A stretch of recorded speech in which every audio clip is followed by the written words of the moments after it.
Hi guys, this is your girl Jean here. I'm tired, like I said, but I just got some people that do not want to disclose their details. So they Vandi Kumbira, I'm going to say this in Shona. They asked me not to disclose their details. Vari kunyika ye Hamerika. Handiti tichaiti hamerica, saka vari kuhamerica vangonditi Jini, chichemo chako tachinzwa, imhene dzedu ndo varungu vedu vaivai, saka vandipa information yakakosha stereki, asi yakakoshera vanoita basa rekushofa madhiraivha. Handiti makodhi muno muSouth Africa inonzi code 14, kuZimbabwe inonzi code 2. As you can hear, voice rangu raenda, saka kuti ndiite live yacho nditaure nezvazvo handikwanisi. Ndapiwa information yese, vanditumira maaudio nemavoice notes, asi kuti ndizvishare havasi kuda kuti mavoice notes avo abude, voice ravo ribude vachinzwika vachitaura. Handiti but information yakanakira madrivers mashofa. Handiti mashofa, saka udzai mashofa ese kana mine hama mashofa vane kodi 14 yemuno muSouth Africa kana kodi 2 yekuZimbabwe vane 3 years, kune mukana wakanakisa chaizvo.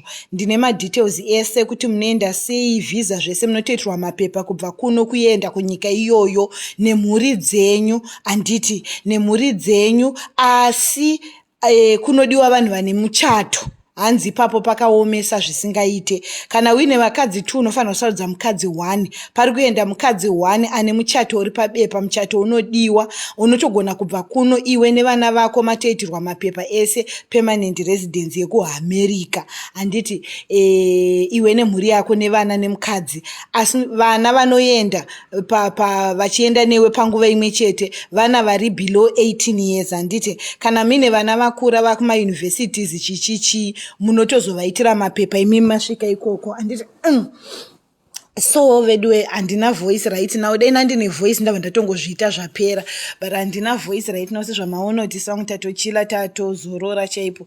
After that video handisisina voice, saka kana voice rangu raita handizoti mangwana ndine pressure because Friday ndine exam, so maybe after Friday ndapedza exam or Saturday ndopa ndichaita. Information yo yakakosha zvisingaite, saka ndokumbirisawo kana muchiziva vanoita basa rekudriver magonyeti vai vane experience more than 3 years, vane vakadzi, chero uri single it's okay, kana usina mukadzi unogona kuenda, asi vane vakadzi. Information yese ndaipiwa yeAmerica. Handiti ibasa revanhu vanodriver. Musandibvunze zvimwe ndikurevera vane driver, vane varume vanodriver magonyeti. Ndati code 14 yemuSouth Africa kana kuti code 2 yekuZimbabwe. Imwe requirement license yako inofanira kunge wane 3 years watora license yako iyo yekudriver magonyeti iyoyo. Saka udzai madriver kuti vandibate. Ndaisa link apo, link yeTelegram. Ndichange ndichiposta information zvakare muTelegram. Iyi Telegram group repage. Amutukanwe, munongoziva mutemo wangu. Ukandituka ndokubloka. Anotuka vamwe vanoita pamuromo nevamwe, anovhera nevamwe ndinokubloka. Saka kugona kutaura nevamwe ndokuri kuita kuti information ibude. Vanhu vari kunze kwenyika vari kuti havasi kutomboda kuzivikanwa, kuitira hama dzavo, kuitira imimi havasida kuzivikanwa kuti ndanani, asi information yauya. Even kunonzi kuHingirandi chaiyo information iri kuuya, vanhu vari kuda kukubatsirai, asi dzidze kutaura zvakanaka, isai mazitenyi sezvazviri, taure nyaya dzenyu mucomment section. Kutouya kweinformation kudai kuraidza kuti vanhu vari kutisapota, vanhu vari kutida, vari kuti pamberi nechirongwa chekubatsirana. Handiti saka rudo ngarungospread, ngazvisagumire pandiri. Iwewe pauri ipapo mucomment section taura zvakanaka nevamwe. Iwewe pauri ipapo kumabasa kwako taura zvakanaka nevamwe, muchibatsiranawo nevamwe. Zvaunenge wanzwa kana usingade kuzvitaura iwewe palive, uya kuinbox kwangu. Inbox yangu is open kuvanhu vari kuda kubatsira vamwe, haisi open kuvanhu vari kuda kubatsirwa. Inbox is open for vanhu vada kubatsira vamwe, nokuti izvozvo zvemakazara mune mamessage. Listen to my voice. Ndinoneta, ndosvika pakuneta, ndiri munhu wenyama. Iko kutaura nevanhu vaimhene dzedu idzodzidzi vari kunze kwenyika ikokoko kunonetesa, bosi takasiyana mahours. Saka dzimwe nguva vanondibata nguva dzavo dzavanomukawo like Hamerika itakasiyana ne7 hours, ana Australia ana Canada. Saka vanhu kubatsira vada kutibatsira asi ngatibatsirikei vedu we. Handiti ngatibatsirikei. Ina handisi kuda kuenda kuAmerica, ina handisi kuda kuenda kuEngland, ina handisi kuda kuenda kuAustralia. Ndiri kungozviita kukubatsiraiwo nemweya waMwari. Handiti saka ngatibatsirike, tibatsirane. Muchingoziva kuti munhu anoneta musanipopotereni kanu. Inbox yangu yakazara, messenger yangu ine 2000 ameno plus.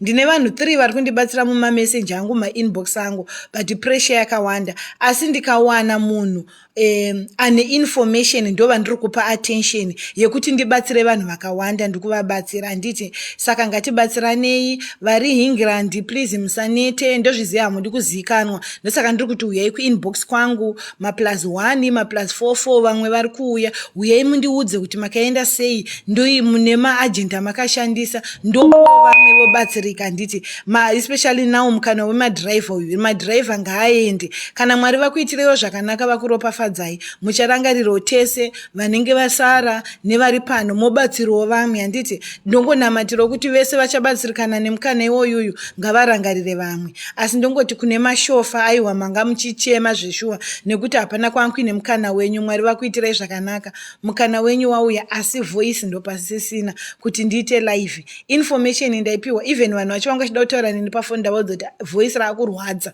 as you can hear it's really drained. Saka ndichakuitirai live I think musi weSaturday. Friday meno ndinenge ndichinzwa sei. Kana Friday ndiri right ndichaita live musi weFriday, asi mangwana handisi kuita live Friday, handisi kuita live so that pahuro pangu pamboita sei pambozorora. And then musi weSaturday ndokuitirai live, ndokupai information indapiwa yese yakazara kuti gwa izere madriver. Saka chandongokumbirisa nje kuti itai kuti madriver toti nenguva itoti na 3 o'clock madriver ngaauye na 3 o'clock. Handiti 3 o'clock enguva dzakanaka musi weSaturday please. Madriver ngaauye. Kana chinge taita live video inorwadza kuzoona wawega, zvinoda kuti unge uripo. Saka madriver Mashofa nevakadzi vavo vakachata vanoda kuenda America, musauye muinbox mangu nawo. Uyai musi weSaturday. Handina munhu andiri kupa information ndichapa munhu wese musi weSaturday, nekuti information ndinayo ende information yechokwadi ndatoidouble checka, vanhu vari kutoenda. Saka uyai. Munhu yeye haasi kutoda kuzikanwa kuti ndiani, asi vamwe izvo zvatori munzira kuenda vakati zishwete pwititi havasi kutaura mufunge. Saka kana chinge tawanirwa mukana wakanaka kudai, Mwari vapinda mumweya wemumwe munhu kuti ataure information yakanaka kudai, muwaniko uchabatsirika. Kana meendawo mozonotirangarira motitumirawo $US kutamba zvangu. Asi I pray kuti zvifambe. Chero kukaenda 10 chiri kukaita, asi hanzi kambani iyoyo yakati haisi kuda mumwe munhu, haisi kuda shofa wekune imwe nyika, iri kuda shofa wemuZimbabwe. Ndopaunonoti Mwari kana vachikumuchidzingwa kune dzimwe nyika, kutori nedzimwe nyika dzinenge Hamerika dzine makambani ari kuda mashofa enyu edu isusu ekumusha kwedu chaiwo. Kana muchinge maenda hama dzangu, hanzvadzi dzangu nanasisi, monoshanda. Hazvina kunzi shofa wechirume oro wechikadzi, shofa wega ane code 14 yemuno muSouth Africa kana code 2 yekuZimbabwe. Kana uine mhuri chiri kudiwa itsamba yemuchato. Saka Mashofa kana musati machata endei kutaurana natezvara yonyora mheno zvamunoita, chatai nevakadzi venyu kuitira kuti muende pamwe chete. Hatidi hanzi kambani iyo iri very strict panyaya yemhuri, saka vanoda munhu nemhuri yake, havadi vanhu vanoita vakadzi vakawanda vai. Saka uri kudiwa munhu nemhuri yako nevana vako, munotosimuka kubva kuno muno mese, mapepe enyu right, muchienda nemhuri yenyu. Handiti saka information yakanaka, agenda anokuitirai mapapers, zvamuri kudirwa zvese ndaudzwa ndapiwa. Saka uyai musi weSaturday na 3, voice rangu rinenge right, ndinenge ndisina kuneta, ndakasimba ndokupa information yes. Handiti Saturday is just 2 days from now. Saturday na 3 p.m. udzai Mashofa ese, asi movaudza kuti pano apatukwe, pano hapataurwe zvenyadzi, pano pane mhuri, pane respect, pano pane vanhu vanotya Mwari, vanoziva Mwari, nekuti tikunamatira kuti Mwari varangarire vanhu vedu venyika yedu yeZimbabwe. Mwari vatiropafadze, Mwari vatiitire zvakanaka. Saka kana uchida zvekutukana, kana uchida zvekushoropodza, kana uchida zvekutaura kuti chii, aiwa hatidi vanhu vari negative, unonotsvaga. Aripo magrupu anotukwana zvenyadzi, aripo magrupu anotsvagwa vakadzi, aripo magrupu anotaurwa zvese. Pano panotaurwa zvemhuri, pano panotaurwa zverudo rwaka zvakanaka, panotaurwa zvekubudirira, panotaurwa zvekubatsirana nekusimudzirana handiti. Saka ndokuonai musi weSaturday na3 o'clock handiti.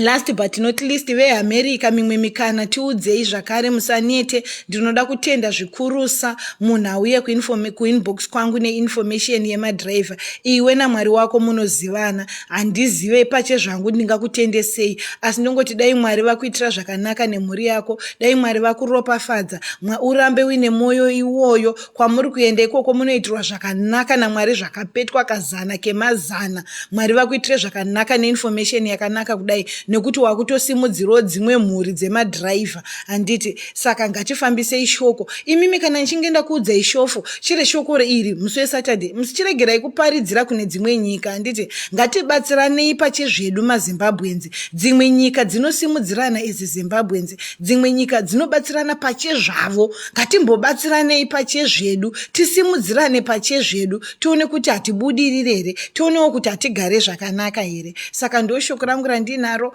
Voice gone now plus ndakaneta, ndine maexams, chakanchaira. Ndokuitirai zvakanaka guys. Tosangana pano Saturday na3 o'clock. Ndamboda kusenda message, pandonoti message ingatadze kutsanangura zvandoda kutsanangura chaizvo. Saka Saturday na3 o'clock, madriver kana ana baba vasiri kukwanisa, madzimai, uyai nemabhiro nemapeni, munyore information yandichakupai nemazita zvese motarisa handiti. Kana maenda murangarirwo vamwe handiti ka. Muve nemanhira akanaka. May God bless you. I love you very much. Shoko ngarifambe. Ndati ndire madriver. Ndikawana mamwewo macontacts nhasitani tichitaura zvemakera, maskati nalinda. Saka tinenge tichingodaro maZimbabwe tichidaro tichibatsirana. Asi ngatisaite zhowe, musatukana, musadidi, kuitira kuti vari kutipa information ava vanhu vese kana vachingoende kunze kwenyika havadi kuzikanwa nehama dzavo, havadi kuzikanwa nevamwe vanhu kuti vari kubatsira vanhu. Saka vanoda kuuya vakawanda. Saka ngativachengetedzewo nekuwanda kwavo. Iyo information yatinenge tawanda, chiregerai kurova bembera vanhu vekumusha. Imbozvisi ngatimbosimudzirana pachezvedu, tiende. Vane mari taurai neni, tibatsirewo vamwe vari kuda mari. Vane chinga tibatsiranei, tiende. Nekuti muno muSouth Africa tanzi svasva, madriver muno hamuchadiwe. Mukana wauya wekuti muende Hamerika, hama dzangu, uyai muende. Kana baba vari parodhi, munhukadzi uya utore peni nebepa unyorere murume wako, mubatsirikane, mugadzirise information, mubude muende koko. Kana zvazooma ikoko tinoona pekutangira. Mwari vanotivhurirawo rimwe gwara handiti. So veduwe, thank you so much. Regai nimbozorora. Voice is gone. Mwari vakuitire zvakanaka. Shoko ngarifambe 3 o'clock musi weSaturday. Kana baba vasipo vari parodhi, madhamu huyai, sisi huyai, mainini huyai, chero madriver echikadzi vari kuenda kunze kwenyika Hamerika, tikutaura zveHamerika. Kana usingade kuenda Hamerika, aiwa usaita hako effort. Nyika yandiri kutaura nezvayo kwabuda mukana wemadriver wemashofa kuHamerika. Chiregerai kutenderedza chibhora ichi nechirungu. Chibhora ngachitenderedzwe nechishona chedu nechivanhu chedu handiti. God bless you. I love you very much. Let me rest. Thank you. Bye.